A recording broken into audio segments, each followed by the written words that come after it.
अस्सलाम वालेकुम। कब क्या हुआ में आज हम आपको साबिक वज़ीर आज़म नवाज शरीफ की जिंदगी के बाद नाकाबिले फरामोश वाक़यात बताएंगे जो मारूफ सहाफ़ी सुहेल वड़ाइच ने अपनी किताब गद्दार कौन में तहरीर किए हैं। सुहेल वड़ाइच नवाज शरीफ साहब से सवाल करते हैं कि कोई ऐसा वाक़या जिसने आपकी जिंदगी पर गहरा असर डाला हो, कभी कोई चोट लगी हो या कोई ऐसी चीज देखी हो जिसे भुला न सकी हो। इस पर नवाज शरीफ साहब ने उनको बताया कि वाक़यात तो काफी हैं, कई बार मौत के मुंह से बचा। मसलन एक दफा हम फैसलाबाद गए थे, गर्मियों का मौसम था, हम वापस आ रहे थे। नहर के साथ हमने एक सायादार जगह देखकर गाड़ियां खड़ी की। हमारी पूरी फैमिली साथ ही थी। खाना हमारे पास था तो हमने सोचा कि चलो खाना यहाँ पर गर्म करके बैठ कर खाएं। लकड़ियां इकट्ठी करके आग जलाई, फिर खाना गर्म किया। इतने में बच्चों ने नहाना भी शुरू कर दिया। मैं भी नहर में नहा रहा था तो मैं बीच में डूब गया। मेरे चचा बशीर साहब ने मुझे देखा कि मैं गोते खा रहा हूँ। उन्होंने कपड़ों समेत ही नहर के अंदर छलांग मारी और फिर उन्होंने बड़ी मुश्किल से मुझे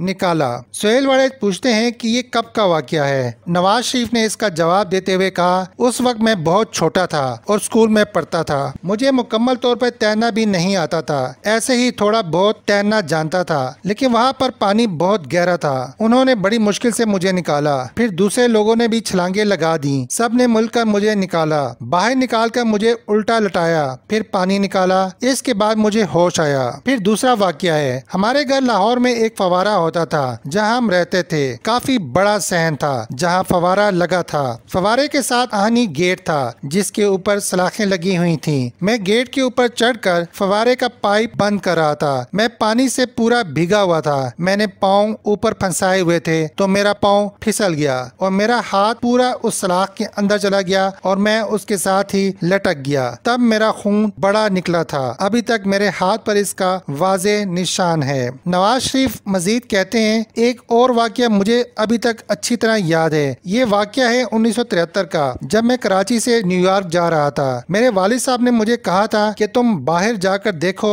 स्टील इंपोर्ट करने के क्या मौके हैं, क्योंकि हमने स्टील इंपोर्ट करना था। जहाज का पहला स्टॉप तेहरान था। मैं PI से सफर कर रहा था। जहाज जब तेहरान उतरने लगा तो 2 घंटे चक्कर लगाता रहा। सब मुसाफिर परेशान होने लगे कि ये उतर क्यों नहीं रहा। मैं भी परेशान था कि ये क्या बात है। 3.5 घंटे की फ्लाइट थी जबकि 5 घंटे गुजर चुके थे, लेकिन हमें कुछ बताया नहीं जा रहा था। हम शहर के ऊपर ही प्रवास कर रहे थे। जहाज ऊपर चक्कर लगा रहा था। फिर उन्होंने हमें बताया कि असल में जहाज का लैंडिंग गियर नहीं खुल रहा, तो उसके लिए हमने इतला की है कि इमरजेंसी लैंडिंग करना पड़ेगी। लोग बहुत खौफजदा हो गए। कई लोगों ने दुआएं पढ़नी शुरू कर दी। हमने देखा कि रनवे के ऊपर गाड़ियां और फायर ब्रिगेड आ गए हैं। फिर उन्होंने हमें 2-2 तकिए दे दिए कि आप अपने सर घुटनों के दरमियान दे दें। एग्जिट वाली तमाम सीटें उन्होंने खाली करा ली और वहां जहाज का अमला आकर बैठ गया। उन्होंने कहा कि बाकी सब लोग अपने सर घुटनों में रखें और कोई अपना सर न उठाए और तकिए दोनों कानों के साथ लगा लें। आपने इसी हालत में रहना है जब तक हम पहली लैंडिंग करने की कोशिश करेंगे। पहली लैंडिंग से ही, जैसा कि आपको पता है कि फ्रिक्शन हो सकती है, आग भी लग सकती है और काम बड़ा खराब भी हो सकता है। लोगों की तबीयत खराब होना शुरू हो गई। मैं इतना परेशान नहीं था। मुझे अच्छी तरह से याद है कि मुझे खौफ बिल्कुल महसूस नहीं हुआ। मैं बल्कि बड़ी दिलचस्पी से सारा कुछ देख रहा था।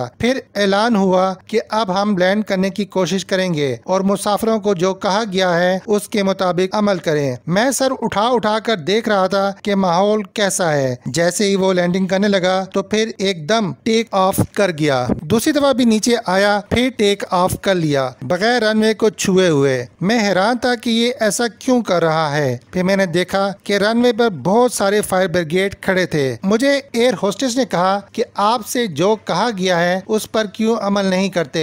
मैंने कोई बहस नहीं की। फिर उसने कहा कि अब हम तीसरी दफा लैंडिंग करेंगे। मुझे कोई उम्मीद नहीं थी कि अभी भी कुछ होने वाला है। ताहम इस मर्तबा मैंने उनके हुक्म की खिलाफ वर्जी नहीं की। मुझे ऐसा लग रहा था कि अभी कोई धमाका होगा, लेकिन हैरान कुन तौर पर जहाज आराम से लैंडिंग कर गया। जब जहाज के व्हील रनवे पर लगे और जहाज चलना शुरू हो गया तो एकदम मैंने सर उठाकर देखा कि ये क्या हो गया। सामने इमारतें नजर आने लग गई थी। इसके बाद एयर होस्टेस जल्दी से उठ गई और ऐलान कर दिया कि हमारा लैंडिंग गियर आखिरी वक्त पर खुल गया है। सब लोग बड़े हैरान और खुश थे। ये मुझे वाकया याद है जब हमारे 2 घंटे बड़े दिलचस्प गुजरे। मैं और लोगों को भी देख रहा था जो मेरे पीछे बैठे थे और लगातार बातें कर रहे थे। वो तमाम सिचुएशन से बेखबर अपनी ही बातों में मसरूफ थे। एक, मैंने अपने आप को देखा कि किसी खौफ में मुब्तला नहीं हुआ। दूसरा, मैंने उन्हें भी देखा कि वो किसी खौफ में मुब्तला नहीं हुए थे। बाकी हर कोई बहुत ही खौफजदा था। इस पर सुहेल वड़ाइच ने सवाल किया, तो क्या